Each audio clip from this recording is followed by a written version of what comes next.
Hello, I'm Vidya, your tutor. Let's learn biomolecules together, step by step.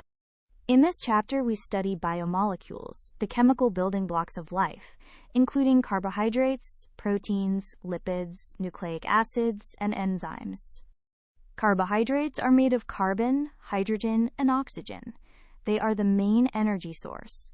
Examples include simple sugars like glucose and complex ones like starch and cellulose.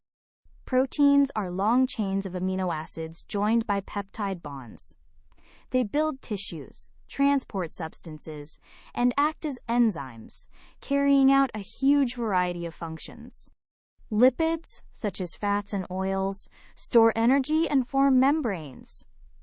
Nucleic acids, DNA, and RNA, store and transmit genetic information using chains of nucleotides. Enzymes are protein catalysts that speed up biochemical reactions by lowering the activation energy.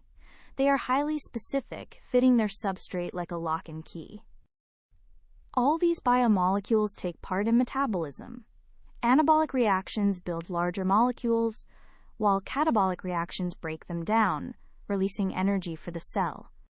To recap, life is built from carbohydrates, proteins, lipids, and nucleic acids, and enzymes act as catalysts, driving the metabolic reactions inside every cell. Great work! Keep learning with Vidya, and visit CBSETest.com for free lessons, worked examples, and practice tests.